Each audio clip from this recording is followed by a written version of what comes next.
Alhamdulillah, nahmaduhu wa nasta'inuhu wa nastaghfiruh wa na'udzu billahi min shururi anfusina wa min sayyiati a'malina. Man yahdihillahu fala mudilla lahu wa man yudlil fala hadiya lahu. Asyhadu an la ilaha illallah wahdahu la syarika lahu wa asyhadu anna Muhammadan abduhu wa rasuluhu alladzi la nabiyya wa la rasula ba'dahu. Qala Allah Ta'ala fil Qur'anil Karim, a'udzu billahi minasy syaithanir rajim. Ya ayyuhan nasu ittaqu rabbakum alladzi khalaqakum min nafsin wahidah wa khalaqa minha zawjaha wa batha minhuma rijalan katsiran wa nisaa. واتقوا الله الذي تساءلون به والأرحام إن الله كان عليكم رقيبا.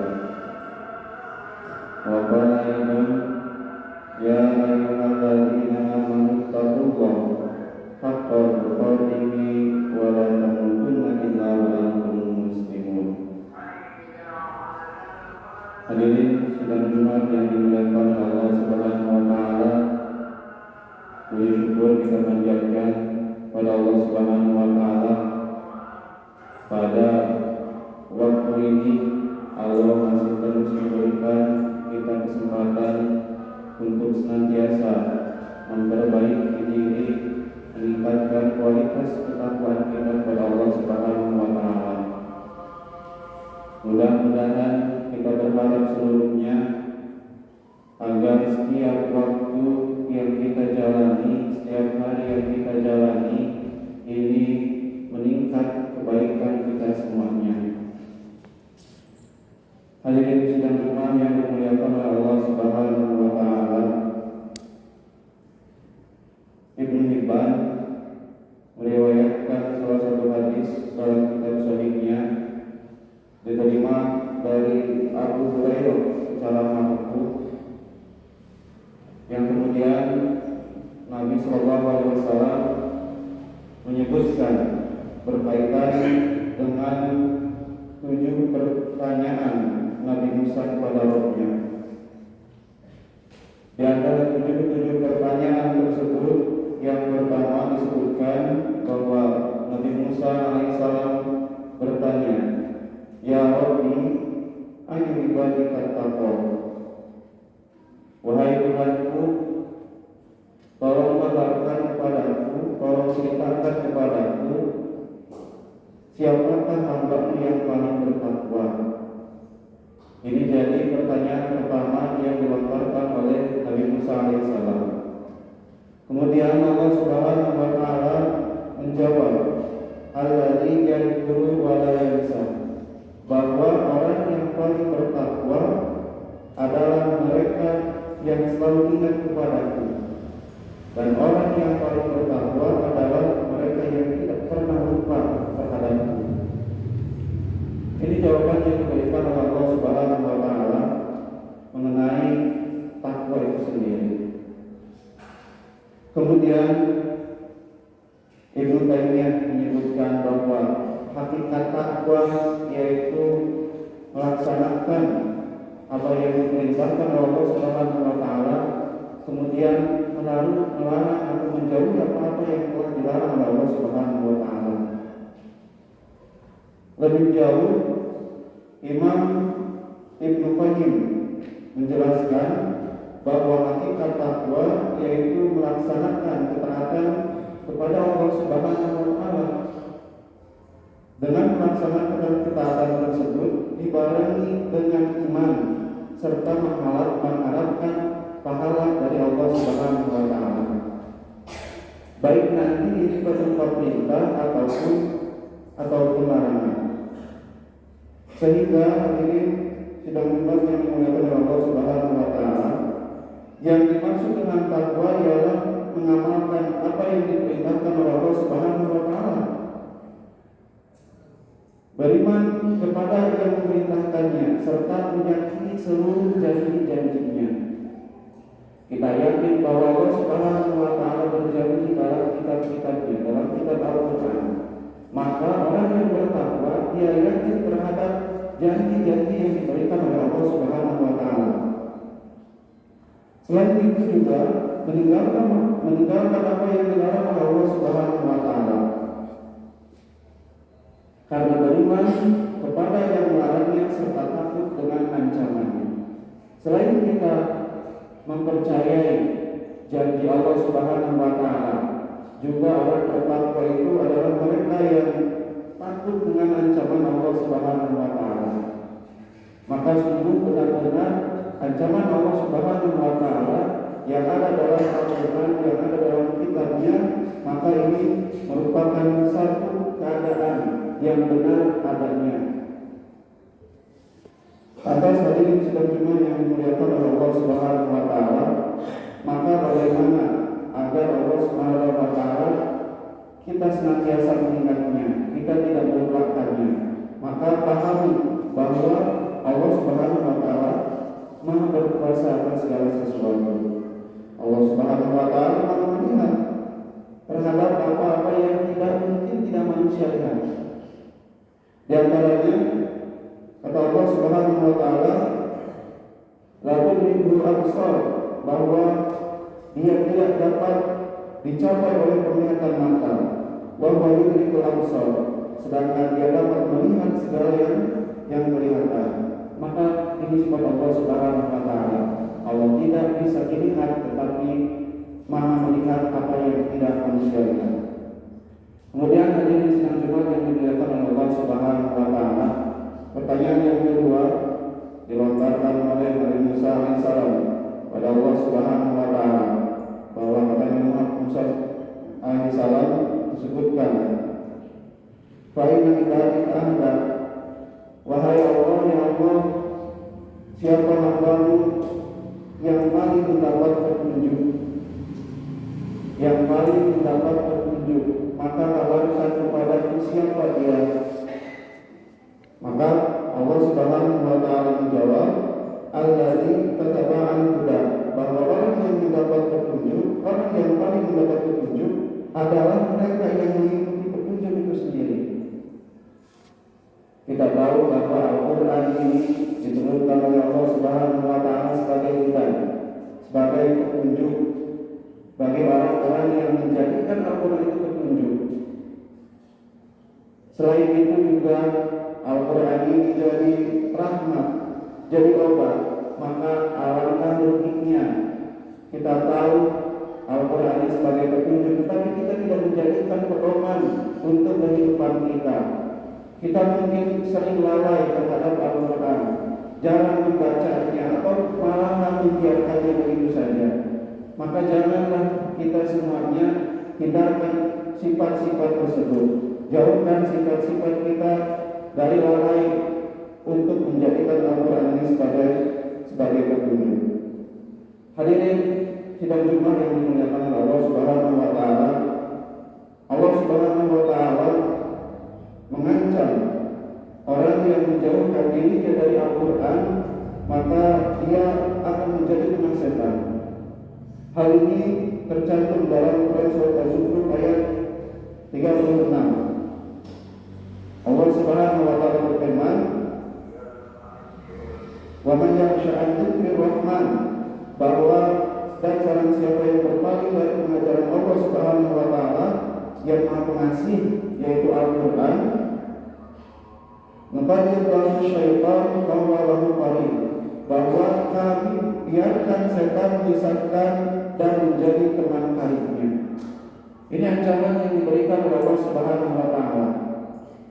Ancaman kepada orang-orang yang menjadikan Al-Quran atau yang jauh dari Al-Quran. Maka orang yang tidak menjadikan Al-Quran sebagai petunjuk, Allah akan biarkan hidupnya sesat jauh dari Allah Subhanahu wa Ta'ala. Malahan tadi disebutkan bahwa mereka itulah merupakan teman-teman kawan-kawan dari setan. Lebih jauh, hadirin ikhwatu iman yang dimuliakan oleh Allah Subhanahu wa Ta'ala, Allah Subhanahu wa Ta'ala mengancam bahwa orang yang menjauhkan diri dari Al-Quran, Allah menjadikan kehidupannya sempit dan buta terhadap kehidupannya.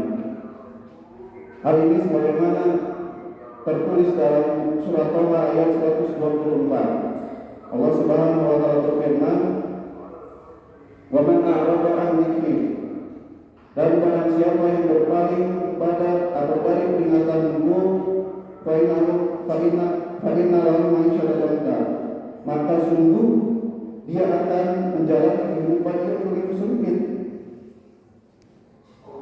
Ini ancaman yang kedua yang diberikan oleh Allah Subhanahu wa taala. Mengenai ayat ini kita mestinya terus untuk senantiasa memikirkan, berpikir, terus evaluasi diri. Sejauh mana keimanan kita, sejauh mana kita berinteraksi dengan Al-Quran. Apakah Quran yang ada di rumah-rumah kita ini betul sebagai petunjuk untuk kita kehidupan di dunia, atau mungkin hanya sebagai pajangan saja? Sejauh mana atau sebesar mana, sebanyak mana Al-Quran yang kita baca setiap hari? Jangan sampai kita termasuk pada dua golongan tersebut yang diancam atau yang diperintahkan atau yang disebutkan oleh Allah, yaitu sebagai yang seketurunan disempitkan kehidupannya. Hadirin ibadah iman yang dimuliakan oleh Allah Subhanahu wa taala. Pertanyaan yang ketiga dilontarkan Musa alaihissalam, yaitu fa'al ibadi al-ahkam, bahwa Nabi Musa alaihissalam bertanya, siapa hambamu yang paling adil? Ya Allah, siapa hambamu yang paling adil? Maka Allah Subhanahu wa taala menjawab, alladzi yahkumu lin-nas wa ma yahkumu li-nafsi, bahwa mereka yang adil adalah yang memberi keputusan terhadap manusia seperti dia memberi keputusan untuk dirinya sendiri. Kita tahu hadirin iman yang dimuliakan oleh Allah Subhanahu wa taala, setiap perkara yang kita laksanakan akan pasti dipertanggungjawabkan ke depannya di hadapan Allah Subhanahu wa taala. Bagaimana seorang hidup di dunia ini pasti dipertanggungjawabkan. Seorang mendapatkan harta, bagaimana hartanya didapatkan, kemana hartanya disalurkan, ini pasti akan diminta pertanggungjawaban oleh Allah Subhanahu wa taala.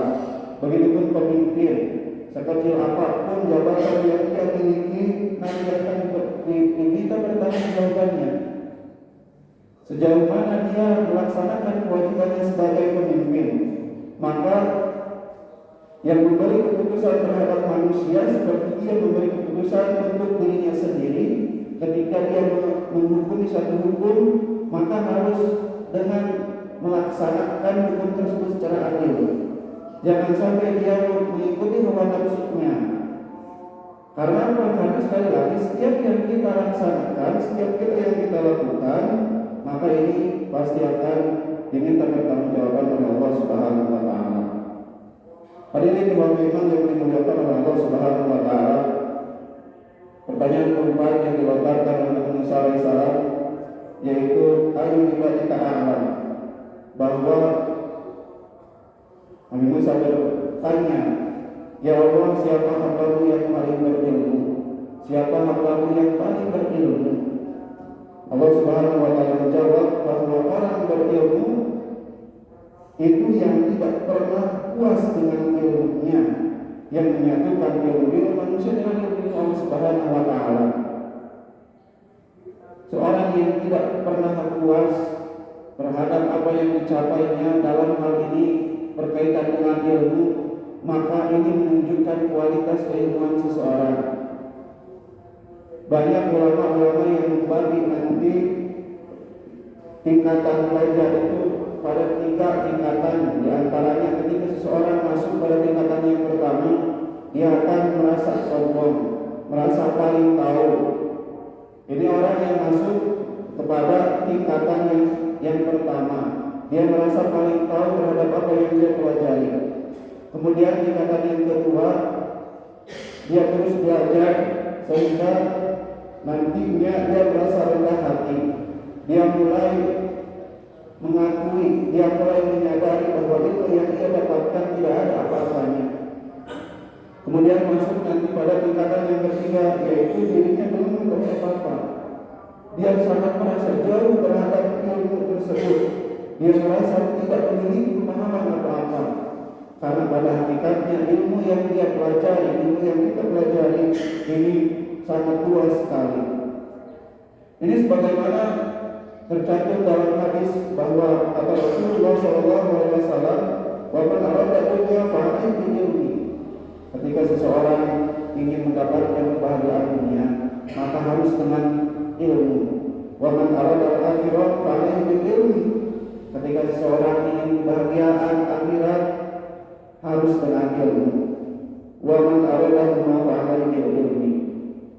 Ketika seorang tersebut menginginkan keduanya, yaitu dunia dan akhirat, maka ini harus dengan ilmu tentunya. Seseorang yang hidup di dunia ini pasti semuanya memiliki ilmu. Seorang petani dia menanam, tentunya harus dengan menggunakan ilmunya. Seorang pedagang dia berjualan tentunya dengan ilmunya. Ataupun mungkin seorang nelayan dia melaut mencari ikan itu dengan ilmunya, tidak bisa sembarangan. Maka sekali lagi benar yang dikatakan pada hadis ini bahwa seorang ketika ingin mendapatkan kebahagiaan dunia dan kebahagiaan akhirat, maka harus dibarengi dengan ilmu. Barakallahu fiikum wa lakum.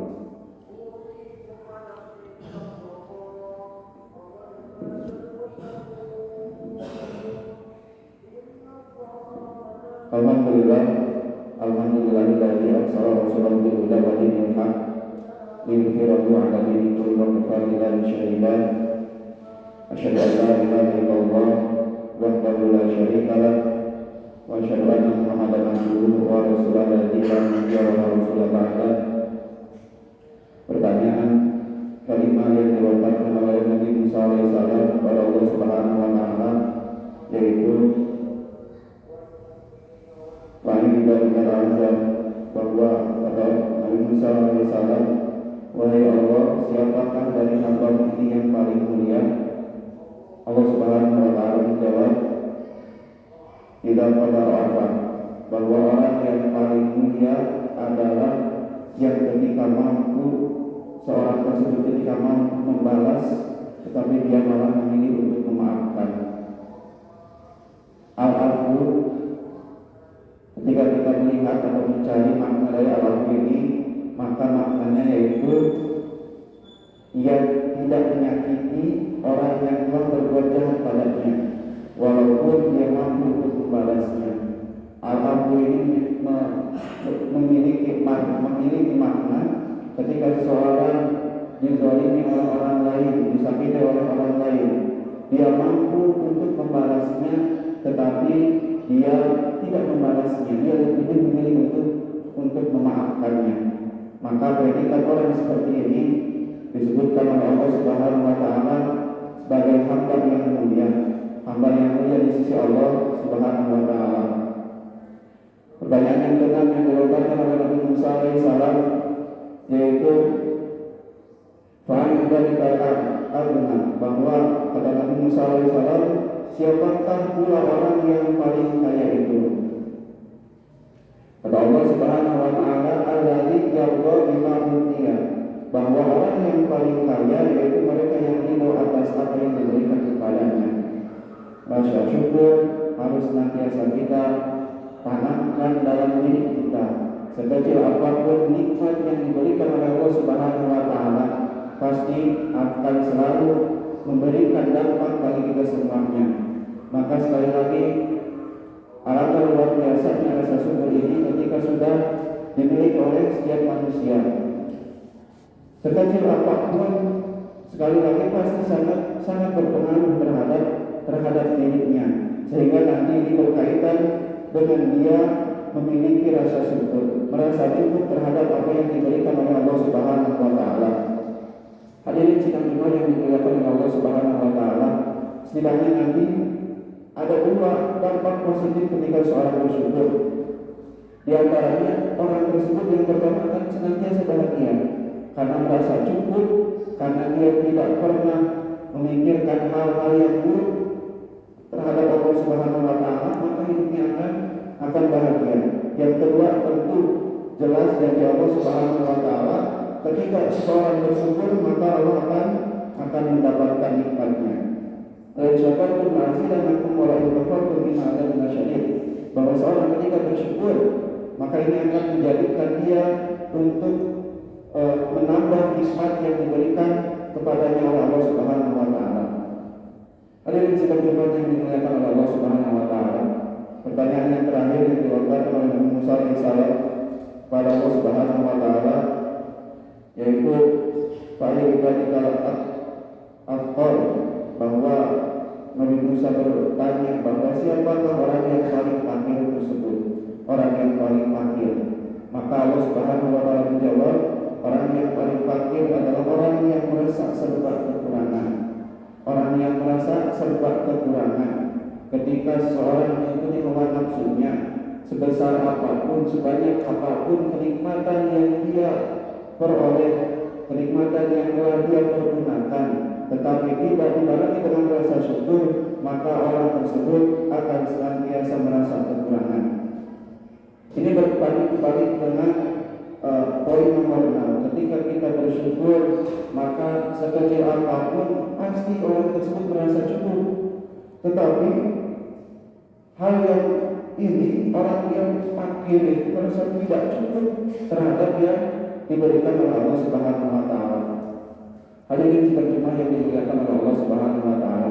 Mudah-mudahan kita semua terhindar dari sifat yang terakhir ini, yaitu yang tidak bersyukur, karena sekecil apapun nikmat yang tidak kita syukuri, maka itu sudah cukup untuk Allah Subhanahu wa taala menjadikan kita sebagai penghuni neraka nauzubillah subhanahu. Hadirin terjemah yang dimuliakan oleh Allah Subhanahu wa taala, demikian mungkin yang bisa disampaikan pada kesempatan kali ini. Mudah-mudahan apa yang disampaikan ini menjadi pengingat bagi kita semuanya, serta apa yang diperintahkan oleh Allah Subhanahu wa taala untuk senantiasa kita laksanakan dan menjauhi apa yang dilarang oleh Allah Subhanahu wa taala. Ditutup dengan Allah Subhanahu wa bihamdika asyhadu an la ilaha illa anta astaghfiruka wa atubu ilaik. Assalamualaikum warahmatullahi wabarakatuh.